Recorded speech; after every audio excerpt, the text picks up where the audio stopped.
That was a tough pill to swallow, Knicks fans. That was a tough pill to swallow. How's it going, everybody? First, chiming into the latest New York Knicks post-game segment here on the Knicks Media YouTube channel presented by BetUS, who has you covered with all your sports betting needs. A bit on them later on in the show here, everybody. How's it going? For those who don't know me, my name is Tyler Ward. Many of you guys know me as Wardy NYM, where I cover the Mets and Major League Baseball there for a living here on YouTube at the Wardy NYM platform. As you guys have seen in the past, I'll be covering the Knicks on a bi-weekly basis, barring any changes going forward, with my man Richie, who is the amazing host and creator of the Knicks Media YouTube channel that we have here. And in tonight's show, I'm going to break down what was a truly dreadful loss here for the New York Knicks in various ways. Dreadful because from the start of this game, had the same exact feeling towards the end. Even when the Knicks were clawing back and made this as close as a one-possession game, it was still not enough against this Houston Rockets team who were nailing their threes, had some calls going in their favor, but ultimately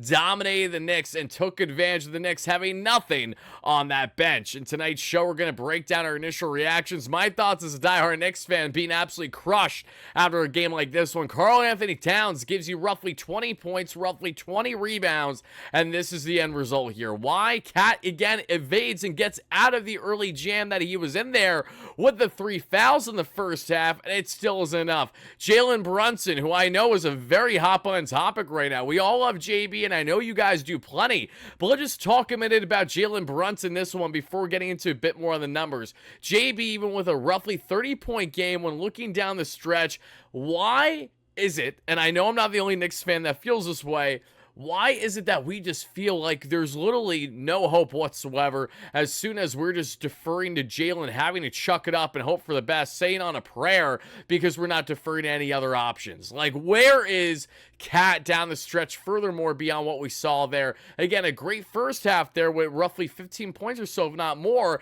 But what did we get in the second half? We got absolutely nothing there from Cat. The rebounds were fantastic, but again, that only takes you so far. We needed more from Karl-Anthony Towns in the second half. We need him to shoot, which is something that I don't understand why we just defer to step back on. And then you look at Jalen Brunson again, 9 for 24 from the field is just not going to get it done. OG Anunoby obviously did his part tonight. Not only was fantastic transition defense, after the Knicks defense certainly did not look strong there in the first half. I also apologize, folks. I tend to rapid fire in how I break down games. I talk very fast, so please don't think that's me, trying to cause any confusion for anybody. I'm just a fast talker, especially when I'm passionate about my New York Knicks after they lose to the Houston Astros the way that they did tonight by a final score of 109-97. But as we continue to break it down and initially react, OG, especially as we saw there in the second half, was really draining his buckets, and we appreciate that about him greatly. 5 for 6 from 3 tonight. That's all you could ask there from OG. Again, on any given night,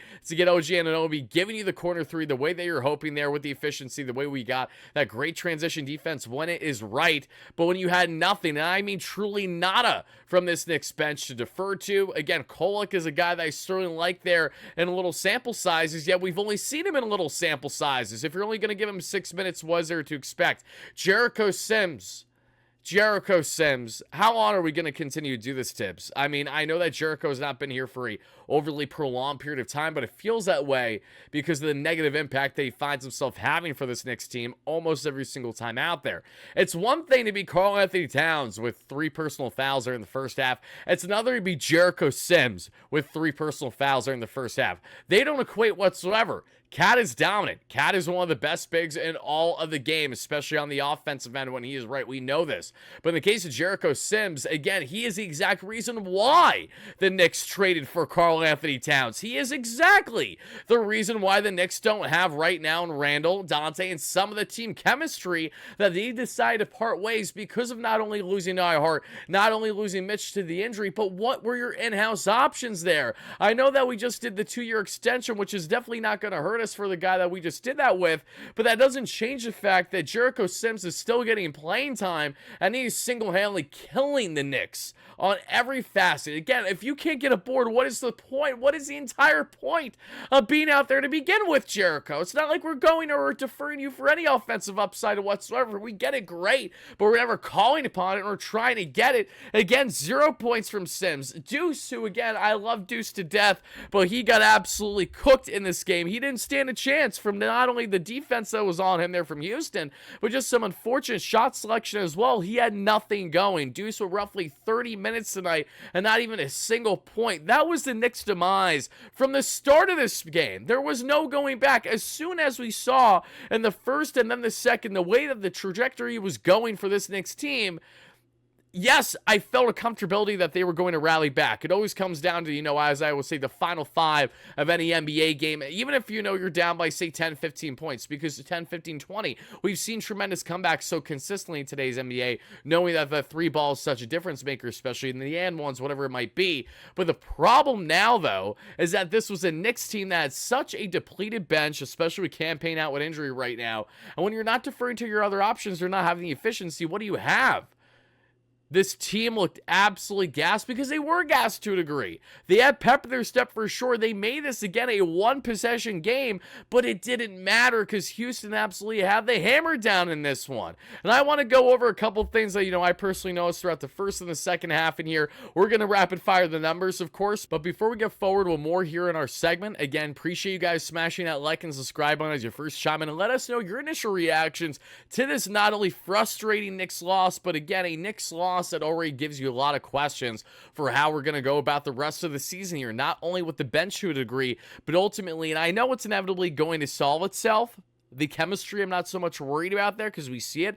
It's more so on the transition defense with our starters. It's more so on the biggest concern and the biggest risk factor with acquiring Karl-Anthony Towns to begin with would be the defensive end of things. And here we are. We're seeing that be the exact problem yet again. Not that Cat was that complete fault for everything tonight, because that's far from it. Jalen Brunson, again, I love you, JB, but this was not a game that we should be hanging our hat to be overly proud of. The shot selection wasn't efficient whatsoever. I mean, 9 for 24 says it all right there. This is absolutely a Knicks team that when you need the consistent production of OG Anunoby, Mikal Bridges, you're thankfully getting that. You're getting Josh Hart that's giving you, again, I understand he 12 points, didn't necessarily have the endless rebounds, so that definitely hurt the Knicks a little bit in this matchup as well. When Hart is averaging 10 already so far this season throughout the first 5 games, and he only gives you 4 here, I understand those things come into play, but this Rockets team deserves plenty credit for how they approach the Knicks, especially Şengün, who just absolutely torched the Knicks in this one.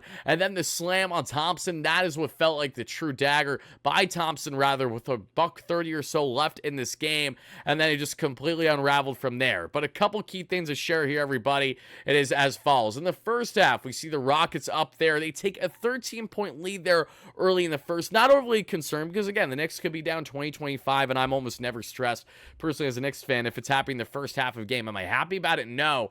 But I know the ebbs and flows of NBA basketball, and I know how much can change in such a snap of a finger like that. Cat, again, he came out guns blazing in this one, even though he had those 3 personal fouls that we saw earlier in the matchup. It didn't stop him, though, from, again, attacking the paint, doing a fantastic job. And, again, even when he was contested, he held his own. One-on-one, Cat was absolutely dominant in his matchups. There was nothing that they could do. But, unfortunately, some calls were going against him early as well. When they were clean, there was nothing that Cat was doing wrong outside being a big, strong, big man there as he was getting down dirty in the paint. Yet, because of the fact that this is not the late 90s, early 2000s, but this is 2024, where we have to be soft but everything when it comes to today's basketball, that of course is going to warrant calls not going in your favor, especially when it's a home crowd and a favoritism to a degree here in Houston. I'm not trying to use refs as endless excuses. Knicks shot themselves in the foot there, 100% themselves to blame first and foremost for this loss. I'm just saying there were certain things like any other NBA game, because officiating is so fickle. This didn't help either, but just added insult to injury, if you will. But we saw a Cat there again who had 14 points, 7+ rebounds with a couple minutes there that we just saw, again, early going there as we were getting into there in the second half. So he was looking strong. Jericho Sims, complete opposite. 3 personal fouls, but you're Jericho Sims.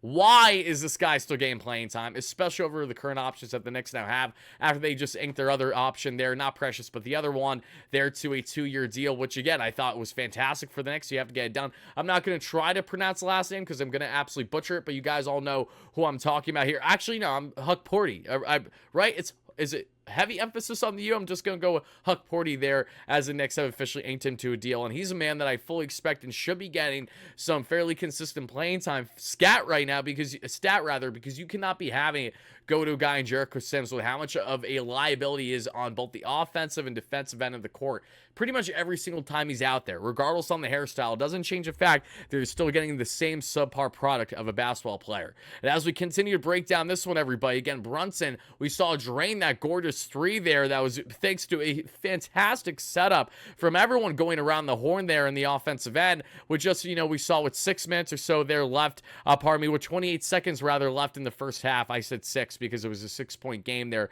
at that point. OG then thankfully gets one up and in there for the and one, which was absolutely fantastic, and that continued to make it a 3-point game with a couple minutes left. The Knicks headed into the half there down by 5, 6 plus or so, but they were still well within reach of this game. As we got into the third, more of the same that we saw there in the first quarter against this Knicks team and how the Rockets' offensive approach. And unfortunately, not only with the contested threes being drained gorgeously, but just the attack by the Rockets. They had a perfect formula on how to go about the transition defense, which was a clear hole for the Knicks in this matchup, especially when you had such little offensive production off the bench. You were so reliant on your starters, and they were definitely two steps behind on numerous occasions. They're going to end back and forth there on the court. And as we would see in the second half there, the third wasn't all that pretty for the most part, but then as we transition there into the fourth, we would see things blossom, and I'm feeling, okay, Knicks fans, time to get pumped up. We're really reeling ourselves back in this one. I know Jalen's playing a lot more than what he has in previous games so far this season, because again, he's been averaging 10 minutes less basically than when he played today, and I think that's part of the problem and the lack of consistent approach, and we're just abruptly throwing him out there for 42 minutes tonight.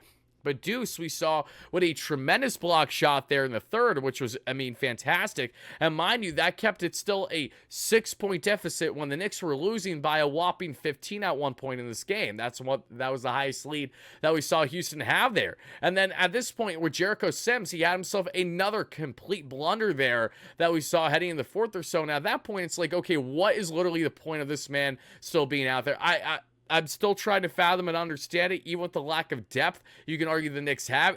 I don't get it. I simply don't. I hope Tibbs understands, especially after a game like this, why if Sims does not need to be out there, you do not put him out there. And then we saw, of course, Josh Hart have a gorgeous setup there going end-to-end there, like the TD pass that was the Karl-Anthony Towns that makes a slam. And just like that, the Knicks are back within 3 again or so that we would see there with 8 left to play in the fourth. Afterwards, another key moment, we would see Brunson then get a couple free throws there. And again, it would still stay a 2-3-point game, but every single time the Knicks got themselves that close to a one-possession ball game, that's where the Rockets answered back and then some. And as I mentioned earlier, the dagger is Thompson getting the emphatic slam with just a $133 left in this one, and that made it 102-97, a 5-point lead for the Rockets. And then the floodgates completely open for Houston from there. The Knicks stand no chance whatsoever, and they just absolutely collapse. You see Jalen Green there with a gorgeous contested three that he just drains without a problem with 2 on him. It doesn't matter,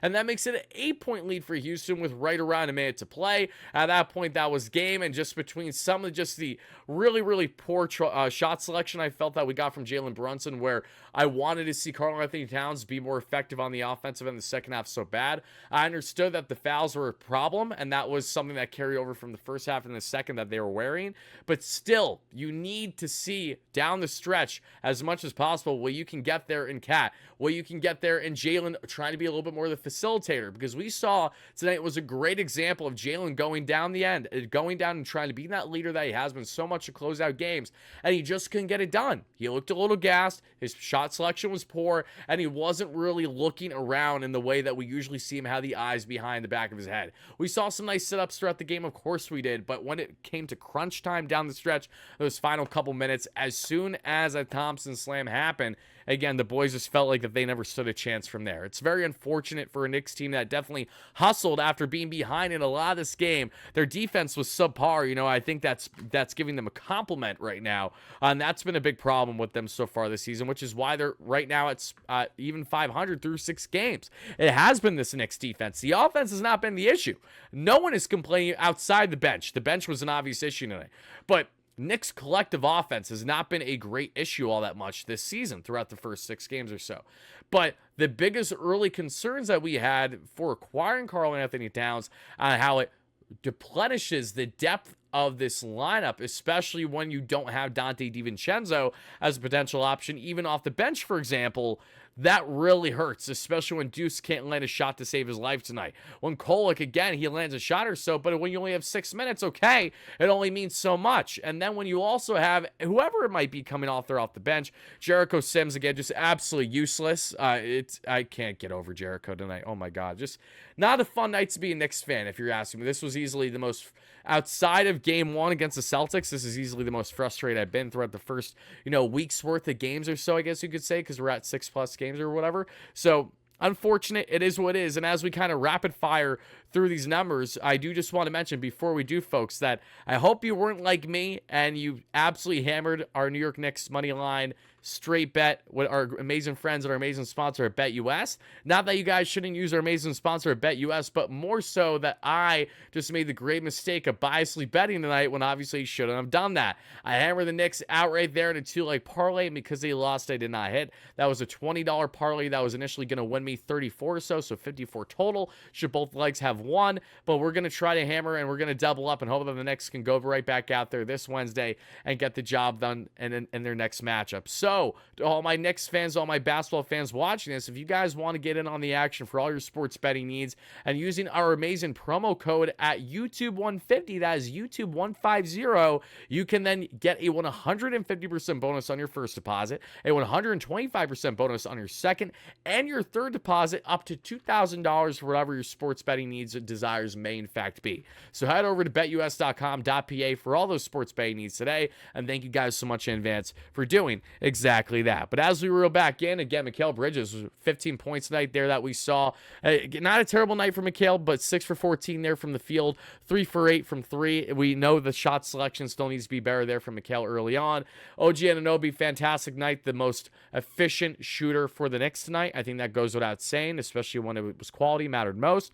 21 points there, 5 for 6 from 3.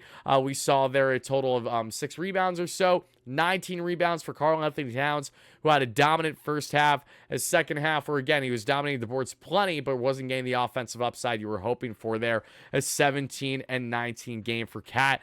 Brunson, 29 points, as we mentioned. 9 for 9 from the free throw line, which we appreciate from Jalen, but 9 for 24 from the field. Just need to be better next time out there. And 2 for 4 there from 3. Josh Hart, and again, it's crazy how I'm nitpicking Jalen when it's Jalen Brunson. You know what I mean? Like, that's the crazy thing. It really is. Josh Hart, 12-point night, 4 for 9 from the field, 0 for 2 from 3. He just didn't have it tonight. We understand that. But when we look collectively between these two teams, going head-to-head and set a matchup, there's a couple of things that definitely need to be made note of, and they are as follows, everybody. Just listen to this. So when we take a look at the team stats, field goal, the Knicks were 34 for 88, so the Rockets 43 to 88. They were 10 shots behind pretty much. Field goal percentage at 38.6 to 48.9. Yeah, of course you're losing this basketball game. From 3, you're 11 for 28, and the Rockets are 8 for 33. So you did dominate in that category, but your field goal percentage was so horrendous that it simply didn't matter in the end. Free throws, Knicks were 18 for 21. Rockets were 15 for 18. Rebounds, 39 to 50. The Rockets dominated because that side Cat, they had nothing from Josh Hart, and that hurt them because they really had nothing, again, coming off the bench too, because all Jericho Sims did was cause problems. Offensive rebounds, 13 to 11 the Rockets, 26 to 39 there of the Rockets as well. Assists, 20 for the Knicks, 21 there for the Rockets. And just going down the list, steals, 6 to 4 in the Knicks' favor. Blocks, 6 to 4 in the Rockets' favor. Turnovers, 11 to 10, just favoring just favoring the Knicks, but one less. And points conceded was actually one more there with the Rockets at 16 to the Knicks 15. Fast break points, though, going end-to-end, coast to coast, and that was a big difference. Rockets had double on the Knicks in this one, 15 to 7. They were not able to drive it down the way that the Rockets certainly were able to, especially on quick transitions.